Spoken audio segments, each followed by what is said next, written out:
Hello दोस्तों, हमारे पास question दिया गया एक वृत्त की परिधि 100 सेंटीमीटर है।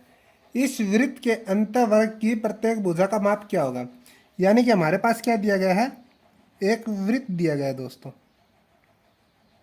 ये वृत्त हो गया, तो इसके अंदर इसने क्या किया, एक वर्ग बनाया है। वर्ग बनाया है तो इसकी प्रत्येक भुजा का इसने क्या पूछा गया, माप पूछा गया है।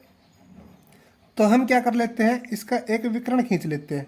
विकर्ण क्या होगा दोस्तों, सेंटर से होकर गुजरेगा और सेंटर से परिधि तक की दूरी क्या कहलाती है, आर कहलाती है। एक आर तो यहाँ पर होगी वृत्त की और एक ये होगी, तो इसकी लंबाई कितनी होगी, 2r हो गई।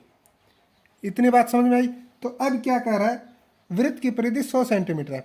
यानी कि वृत्त की परिधि का फार्मूला क्या होता है, 2πr। ये हमें दे रखी है 100 सेंटीमीटर। तो यहाँ से r का मान क्या आ जाएगा, 100 बटे में 2π आ जाएगा।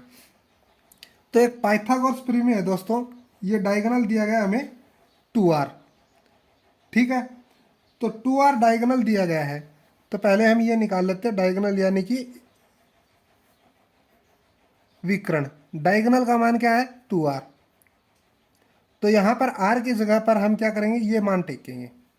तो r की जगह पर हम ये मान टेकेंगे तो हमारे पास क्या आएगा, 2 गुणा में 100 बटे 2π। 2 से 2 कट हो जाएगा तो डायगोनल हमारा क्या आ गया, 100 बटे में पाई आ गया। तो अब देखो, ये भुजा हम मान लेते हैं ए और ये भुजा क्या मान लेते हैं, हम ए मान लेते हैं। तो अब आप ध्यान से देखोगे, एक पाइथागोरस थ्योरम के माध्यम से ये क्या बन गई, राइट एंगल ट्रायंगल बन गई। ठीक है, तो इसमें क्या होता है, लंब और आधार का स्क्वायर इक्वल में कर्ण का स्क्वायर, ये होता है। यानी कि हम इसको नाम दे देते हैं ABC। ठीक है दोस्तों, तो इसको एक बार समझने के माध्यम से मैं आपको एक फार्मूला बता देता हूँ। वो क्या होता है, लंब का स्क्वायर प्लस में आधार का स्क्वायर इक्वल में कर्ण का स्क्वायर। तो जब हमने इसको क्या मानना है, ए मानना है और ए मानना है, यानी कि ए का स्क्वायर प्लस में ए का स्क्वायर इक्वल में कर्ण का स्क्वायर, यानी कि 2r का स्क्वायर। ठीक है, तो ये कितना हो जाएगा, ये हो जाएगा 2a स्क्वायर इक्वल में 2r स्क्वायर हो जाएगा दोस्तों। ठीक है, तो ये यहाँ पर क्या होगा, 2r स्क्वायर है तो यानी कि इसका भी स्क्वायर है, तो ये हो जाएगा 4r स्क्वायर इक्वल में 2a स्क्वायर। तो इतना हो गया। अब 2 से ये कट हो जाएगा 2 बार में, तो हमारे पास क्या बचा, ए स्क्वायर इक्वल में 2r स्क्वायर, यानी कि ए स्क्वायर इक्वल में 2r स्क्वायर बचा। क्यों, यहाँ पर अब 2 के ऊपर स्क्वायर नहीं है दोस्तों, सिर्फ r के ऊपर स्क्वायर है। तो अब आप देखोगे तो a का मान लेंगे हम यहाँ पर, तो a का स्क्वायर है, ये उस साइड में जाकर क्या हो जाएगा, रूट में कन्वर्ट हो जाएगा।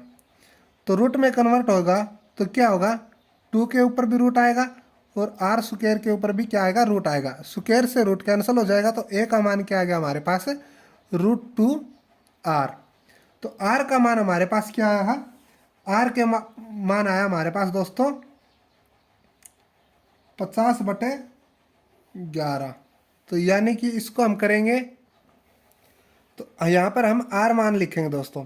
r का मान हमारे क्या आया, 50/π, यानी कि 2 से ये 100 कट गया तो 50 हो गया दोस्तों, 50/π आ गया। तो हम a का एक मान निकालेंगे, √2 50/π। यही क्या हो जाएगा दोस्तों, हमारा अंतवर्ग की भुजा का माप हो जाएगा। ए हमने मानी थी भुजा, तो ए क्या है, √2 50, यानी कि इसको यहाँ पर भी ऐसे भी लिख सकते हैं, 50√2 बटे में पाई। यही क्या हो जाएगा हमारा आंसर, 50√2 बटे pi. Option number C is right. उम्मीद है कि दोस्तों आपको ये वीडियो पसंद आई होगी। चैनल को लाइक शेयर सब्सक्राइब करना मत भूलिए, ताकि आने वाली वीडियो का नोटिफिकेशन आपको जल्द से जल्द प्राप्त हो सके।